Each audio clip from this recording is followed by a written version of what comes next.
1774 ये वो साल था जब पूरे देश में अंग्रेजी हुकूमत काबिज हो चुकी थी। इसी साल पश्चिमी उत्तर प्रदेश में कठेर नाम के एक घने जंगल में रामपुर रियासत का उदय हुआ। इस रियासत की स्थापना आंवला से आकर नवाब फैजुल्ला खान ने की। यहाँ पर 1774 से 1949 तक कुल 10 नवाबों ने शासन किया। सभी नवाबों ने अपने अपने कार्यकाल के दौरान कुछ न कुछ नया किया, जो आज भी लोगों के लिए एक मिसाल है। रामपुर के नवे नवाब हामिद अली खान ने 14 वर्ष की उम्र में सन 1887 में हुकूमत की बागडोर संभाली। उन्हीं की देखरेख में 1899 में यहाँ के किले की दीवारें बननी शुरू हुईं। फिर 1902 में मुख्य इमारत का निर्माण शुरू हुआ, जो वर्तमान में रजा लाइब्रेरी कहलाती है। किले का निर्माण पूरा होने के बाद यहीं पर नवाब हामिद अली खान ने अपने खानदान सहित रिहाइश शुरू कर दी। नवाबों के शहर रामपुर में एक विश्व प्रसिद्ध लाइब्रेरी है, जिसे रजा लाइब्रेरी के नाम से जाना जाता है। लेकिन बहुत कम लोगों को इस बात की जानकारी है कि रजा लाइब्रेरी की भव्य इमारत की मीनारों में कौमी यकजहती की मिसाल छुपी हुई है।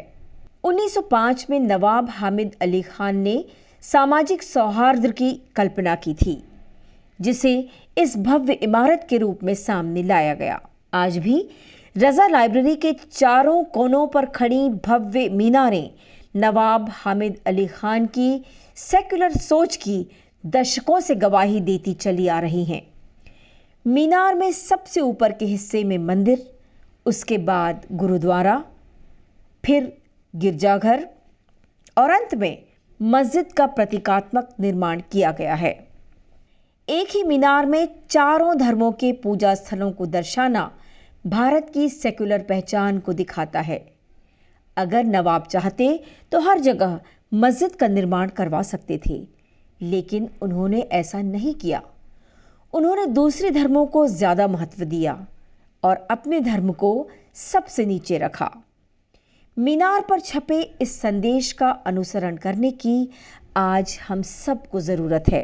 इस बिल्डिंग की एक ख़ास बात और है कि यहाँ पर जो मीनार है, उस मीनार में आपको 4 धर्मों का एक इंडिकेशन दिखाई देगा। नीचे मस्जिद का मीनार बना हुआ है, जो मस्जिद को बताता है। उसके ऊपर आप देखेंगे तो क्रिश्चियन का जो चर्च होता है, उसका एक नमूना जो होता है, जिस अंदाज से मेहराब उनके होते हैं, उसके ऊपर सिख धर्म का जो गुरुद्वारा होता है, उसका सिंबल दिखाई देता है। सबसे टॉप पे मंदिर का जो नक्शा होता है, या मंदिर को जो आप रिप्रेजेंट कर सकते हैं उसका। इसका मतलब एक चीज़ और मैं बताऊं, इसमें मैं इजाफा करना चाहूँगा कि आप देखिए कि मुस्लिम थे रूलर नवाब, लेकिन उन्होंने मंदिर को टॉप पे रखा, क्योंकि वो अपनी दरिया दिली की दिखाना ये चाहते थे। गर्चे ये मुस्लिम मेजॉरिटी वाला ये स्टेट था, लेकिन उसके बावजूद उन्होंने ये काम किया कि अपने धर्म की चीज़ को आर्डर में नीचे रखा, और अपने हमवतन जो भाई उनके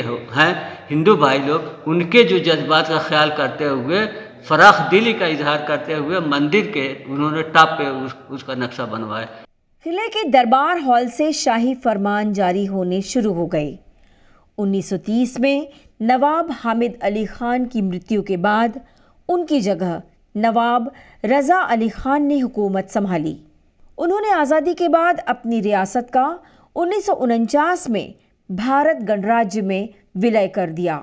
बाद में 90 के दशक में किले की भव्य इमारत, जिसे हामिद मंजिल कहा जाता था, उसमें विश्व प्रसिद्ध रजा लाइब्रेरी को स्थापित किया गया।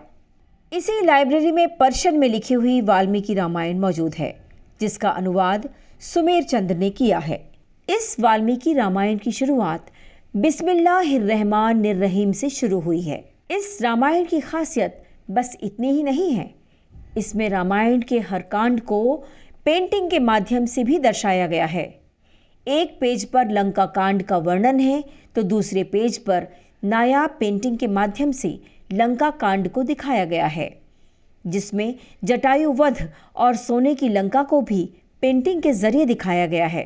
हमारे पास जो रामायण है, वो यहाँ पर पर्शियन ट्रांसलेटेड रामायण है, जो कि औरंगज़ेब में उसे ट्रांसलेट किया गया है।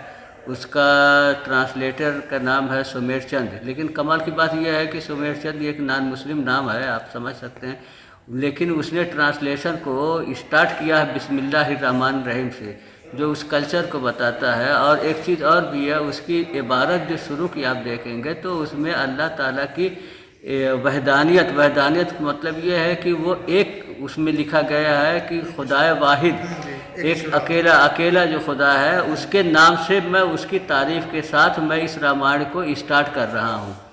और उसका पहला ही पेज आप देखिए कि बेहद खूबसूरत, बेहद ही जो इस बात को बताता है कि मजहबी किताबों को कितना अटेंशन दिया जाता था। रज़ा लाइब्रेरी की खासियत सिर्फ इसकी मीनारें ही नहीं, बल्कि इसमें रखी 30,000 से अधिक मुद्रित किताबें हैं, जिनमें से कुछ बेहद नायाब और बेशकीमती हैं। एशिया की सबसे बड़ी इस लाइब्रेरी में 1400 साल पुरानी हस्तलिखित कुरान की कॉपी भी रखी हुई है। इस कुरान को पैगंबर हज़रत मोहम्मद के दामाद और इस्लाम के चौथे खलीफा हज़रत अली ने लिखा था। कुरान की इस प्रति को रामपुर रियासत के नवाब कल्बे अली खां सऊदी अरब से लेकर आए थे। इस बेशकीमती कुरान की हिफाजत के लिए इसके 2 पन्नों के बीच में हिरण की आंत की झिल्ली को वरक के रूप में डाला गया है। किसी भी किताब और उसके अक्षरों को सुरक्षित रखने का ये एक अनोखा और बेहद पुराना तरीका है। मुस्लिम कल्चर की चीज़ है, उसमें से कुरान मजीद जो हज़रत अली रज़ियल्लाहु अन्हु के हाथ का लिखा हुआ कुरान मजीद है, वो दुनिया में अपने कदामत की वजह से बहुत ही शोहरत रखता है। दूसरे यह है कि वो पर्सनालिटी हज़रत अली की पर्सनालिटी है। इस वजह से जो इस्लाम के जानने वाले और मानने वाले लोग हैं वो उनकी शख्सियत से वाकिफ़ हैं, तो उनके हाथ का लिखा हुआ ये हमारे लिए बहुत ही ज़्यादा फ़ख्र की बात है कि इतनी पुरानी चीज़ यहाँ पर महफूज है। कुरान मजीद में आपने देखा होगा उसके बीच में जो झिल्ली लगी हुई है वो यकीनी तौर पे पेपर नहीं है, वो हिरन के आंतों की बारीक जो झिल्ली होती है उसका सॉफ्ट पेपर बनाया जाता था, या उसको इस तरह की चीज़ों के लिए बाइंडिंग के मकसद से इस्तेमाल किया जाता था। और चूँकि ये बहुत रिच रियासत थी तो नवाब साहब ने कुरान मजीद इतना कीमती है, प्राइजलेस कापी है, उसकी कीमत का अंदाज़ा आप अंदाज़ा नहीं कर सकते। उसकी अहमियत को देखते हुए जब बाइंडिंग नवाब साहब करवा रहे थे तो दोनों पेज के दरमियान में जो सॉफ्ट पेपर लगाए जाते हैं उसकी जगह पे उन्होंने हिरन की उस झिल्ली को जो सॉफ्ट पेपर की जगह इस्तेमाल किया था। इस ऐतिहासिक लाइब्रेरी में रागों पर लिखी गई किताब भी मौजूद है। राग भैरवी जैसी रागों को पेंटिंग के माध्यम से दर्शाया गया है। पेंटिंग पर किए गए गोल्ड वर्क को सिर्फ सूक्ष्मदर्शी के माध्यम से ही देखा जा सकता है। रामपुर की बात हो और बी अम्मा की बात नहीं हो, ऐसा कैसे हो सकता है? खिलाफत आंदोलन की नींव रखने वाली शेर दिल महिला बी अम्मा इसी शहर से ताल्लुक़ रखती थीं। इनके दोनों पुत्र भी महान स्वतंत्रता सेनानी थे, जिन्हें लोग अली ब्रदर्स के नाम से जानते हैं। एक और बात, राष्ट्रपिता महात्मा गांधी जी की अस्थियां दिल्ली के अलावा अगर कहीं और रखी गई हैं तो वो है रामपुर। रामपुर में गांधी समाधि है, जहां पर गांधी जी की अस्थियों को रखा गया है। सचमुच कई मायने में रामपुर ऐतिहासिक, नायाब और अनोखा है।